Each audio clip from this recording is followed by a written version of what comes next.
శారదా పీఠానికి సంబంధించిన 2 ఎకరాల స్థలానికి సంబంధించిన కన్ఫ్యూజన్పై తెరదించడానికి మంత్రి శ్రీధర్ బాబు కోకాపేటలోని శారదా పీఠానికి వచ్చారు. నిన్న ప్రతిపక్షాల పార్టీ నుంచి కూడా ఇటు బీజేపీ నుంచి అలాగే బీఆర్ఎస్ నుంచి కూడా వచ్చిన సందర్భంలో మంత్రి శ్రీధర్ బాబు ప్రస్తుతం కోకాపేటలో ఉన్నారు. సార్, పీఠాధిపతిని కలిశారు. ఏదైతే మొత్తం అంశం 2-3 రోజులుగా జరుగుతుందో చివరిగా దానికి ఏం కంక్లూజన్ తీసుకొచ్చింది? ఏదో పీఠాధిపతిని కలిశాం, స్వామివారి ఆశీస్సులు తీసుకున్నాం, దైవ దర్శనం చేసినాం. యాగానికి సంబంధించిన మరి ఫలితాలు పొందాలని, రాష్ట్ర ప్రజలందరూ కూడా బాగుండాలని దేవతను మొక్కినాం. ఏదైతే సమాచారం లోపం వల్ల చిన్న అంశం లేవనేదో ఈ మొత్తం దానికి సంబంధించి సవరణ చేసుకొని ఈ పీఠానికి సంబంధించి ఉన్న పవిత్రత, ప్రాచుర్యం నీ దృష్టిలో కూడా పెట్టుకొని ముఖ్యమంత్రి గారు మేము కేబినెట్లో నిర్ణయం చేసినాం, ఏది ఏమైనా కానీ ముందుకు పోకుండా సమాచారంలో ఎక్కడైతే ఇబ్బంది వచ్చిందో దాన్ని సవరణ చేసుకొని తిరిగి పీఠానికి సంబంధించిన భూమి పీఠానికే ఉండాలి అని నిర్ణయం తీసుకొని కేబినెట్కి సంబంధించిన నిర్ణయానికి సంబంధించి వెనుకకు తీసుకోవడం జరిగింది. దీనివల్ల ఏం కనబడుతూ ఉంది? ఈరోజు ఇది ప్రజాప్రభుత్వం. ఎక్కడైనా చిన్నగా తెలుసో తెలియకో పొరపాట్లు జరిగితే పొరపాట్లు సవరణ చేసుకోవాలి, మన బాధ్యత అని ఆలోచన చేసే ప్రభుత్వం. ఆ ప్రభుత్వానికి సంబంధించిన అధినేత ముఖ్యమంత్రి గారు స్పష్టంగా కనబడతా ఉంది. అయితే ఒక అంశం క్యాబినెట్లో చర్చకు వచ్చే ముందు సమగ్రమైన సమాచారం అధికారుల నుంచి ప్రభుత్వానికి రావాలి. ఒక ముఖ్యమంత్రి స్థాయిలో క్యాబినెట్లో నిర్ణయం తీసుకునే దగ్గర ఈ జరిగిన మిస్ఇన్ఫర్మేషన్కి సంబంధించిన అధికారులపై, ఎందుకంటే సున్నితమైన అంశం కాబట్టి యాక్షన్ ఉండాలి కదా. తప్పకుండా పూర్తి స్థాయిలో సమగ్రంగా కూడా దానిపైన అన్ని వివరాలు తెలుసుకొని ఖచ్చితంగా కూడా యాక్షన్ ఉంటుంది.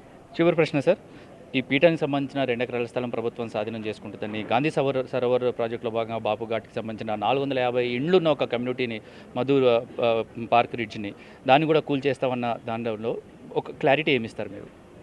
గాంధీ సరోవర్కు సంబంధించి కూడా ఇప్పుడే దీని విషయంలో చాలా పెద్ద ఎత్తున క్లారిటీ ఇచ్చాం. శారదా పీఠానికి సంబంధించిన అంశం విషయంలో ఇది పీఠానికి సంబంధించిన భూమి, ఇదే పీఠానికి సంబంధించిన ఇంకా రాష్ట్ర ప్రభుత్వం తరఫున కూడా వారికి మేము ఎంతవరకు సహకరించి పీఠం పూర్తి స్థాయిలో స్వామిగారు అనుకున్నట్టు అదేవిధంగా వచ్చే విధంగా మా పూర్తి స్థాయిలో వారికి సహకారం ఉంటుంది. రెండవది, గాంధీ సరోవర్ విషయానికి వచ్చినప్పుడు ఈ గాంధీ సరోవర్ విషయానికి వచ్చినప్పుడు ఒక సమగ్రమైన ఒక ప్రాజెక్ట్ని చేపట్టాలని, ఎందుకంటే బాపు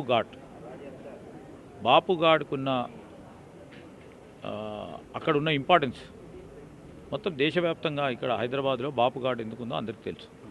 దాన్ని ఒక హిస్టారికల్ ప్లేస్, అది చరిత్రలో నిలిచిపోయే ప్రాంతం. అదేవిధంగా దాన్ని ఎప్పుడైనా దేశానికో విదేశానికి సంబంధించిన ప్రజలు వచ్చినప్పుడు సందర్శించుకోవడానికి గాంధీ సరోవర్ అనే ఒక ప్రాజెక్టుని చేపడదాం అని ఆలోచన చేసినాం. ఆ క్రమంలో ఈరోజు చుట్టుపక్కల ఉన్న డిఫెన్స్ ల్యాండ్స్, అక్కడ ఇప్పుడున్న ప్రాంతానికి సంబంధించిన ల్యాండ్స్, దాంట్లో కొద్దిపాటుగా మరి అపార్ట్మెంట్స్లో ఉంటున్న వారికి కూడా ఈ ప్రాజెక్టులో పెట్టడం జరిగింది. ఆ ప్రాజెక్టు సంబంధించి దాన్ని కూలగొట్టాలా అని కూడా నిర్ణయం తీసుకోలేదు. ప్రాజెక్టుకు సంబంధించి ఈ విధంగా పోతుందని చెప్తే డెఫినెట్లీ ఎవరైనా అపార్ట్మెంట్లో ఉన్నవారు ఇబ్బంది పడుతూ ఉంటారు. ఎమోషనల్గా అటాచ్మెంట్ ఉంటుంది కనుక కొంతమంది వారి అభిప్రాయాలు తెలియజేశారు. వారు నేరుగా గట్టిగా మాట్లాడి తెలియజేశారు, స్పష్టంగా మాట్లాడి తెలియజేశారు, వారికి ఉన్న సెన్సిటివిటీ తెలియజేశారు. వారందరితో కూడా, కొంతమంది ప్రముఖులతో కూడా వారితో మాట్లాడి ఈరోజు అక్కడ ఉన్న అపార్ట్మెంట్కి సంబంధించిన దాంట్లో నివసిస్తూ ఉన్న అపార్ట్మెంట్ ఓనర్స్ సలహా సూచనలు తీసుకొని ముందుకు పోవటం జరుగుతుంది. ఎవ్వరూ భయాందోళనకు గురి కావద్దు. 450 కుటుంబాలు, సుమారు 2500 మంది నివసిస్తున్న ఒక అపార్ట్మెంట్ కమ్యూనిటీ, గేటెడ్ కమ్యూనిటీ లాంటిది. వాళ్ళకి ఇప్పుడు ప్రభుత్వం నుంచి అష్యూరెన్స్ వచ్చినట్టే అనుకోవాలి. 100% వారు జనరల్ బాడీ మీటింగ్ పెట్టుకొని గాంధీ సరోవర్ ప్రాజెక్టుకు ఈ విధమైన సహకారం అందుతుంది, ఈ విధమైన సహకారం ఇవ్వదలుచుకున్నాం అని చెప్పినప్పుడు అదే విధమైన ఆలోచనతో ముందుకు పోతాం. వెనుకకు పోయే ప్రసక్తే లేదు. అందుకోసమే ఇట్లాంటి అంశాలు ఏదైనా ముందుకు వస్తే ఈ రాజకీయ పార్టీలు టక్ టక్కన దుంకుతూ ఉన్నారు. మాకు కావాల్సింది అది కాదు.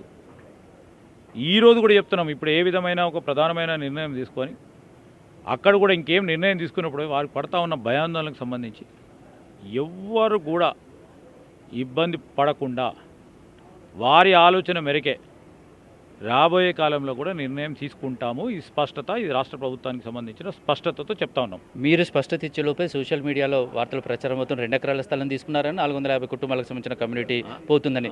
ప్రతిపక్షాలు చేస్తున్న ఈ కమెంట్స్కి మీరేం చెప్తారు? ఈరోజు 2 సంవత్సరాల నుంచి ప్రత్యేకంగా టీఆర్ఎస్ చేసే పనిది గోబెల్స్ ప్రచారం చేస్తూ ముందుకు నడిచింది, లేనిది ఉన్నట్టు చూపెట్టే కార్యక్రమం మళ్ళొకసారి చేస్తూ ఉన్నారు. ఇంత స్పష్టతతో నిన్న ముఖ్యమంత్రి గారు చెప్పినారు, ఇప్పుడు కూడా చెప్తా ఉన్నాం. గాంధీ సరోవర్కు సంబంధించిన అంశం విషయంలో చెప్తా ఉన్నాం. అయినా ప్రచారం చేస్తూనే ఉంటారు.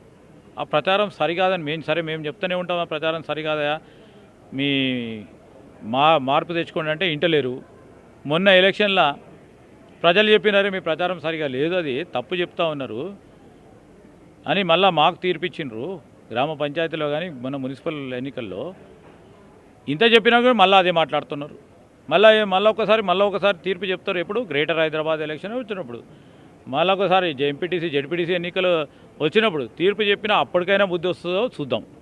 ఇది ఓవరాల్గా పరిస్థితి. శారదాపీఠానికి సంబంధించిన 2 ఎకరాల స్థలం 100% శారదాపీఠానికే ఉంటుంది. దాంతోపాటుగా కూడా ఈ 450 కుటుంబాలకు సంబంధించిన ఏదైతే గాంధీ సరోవర్ ప్రాజెక్టులో భాగంగా ఉన్నదో అది కూడా వాళ్ళ అభిప్రాయం మేరకు, వాళ్ళ నిర్ణయం మేరకే ఖచ్చితంగా ఉంటుందని మంత్రి శ్రీధర్ బాబు చెప్పిన సిచ్యువేషన్. కెమెరా పర్సన్ సంపత్తో, 7 టీవీ 9 హైదరాబాద్.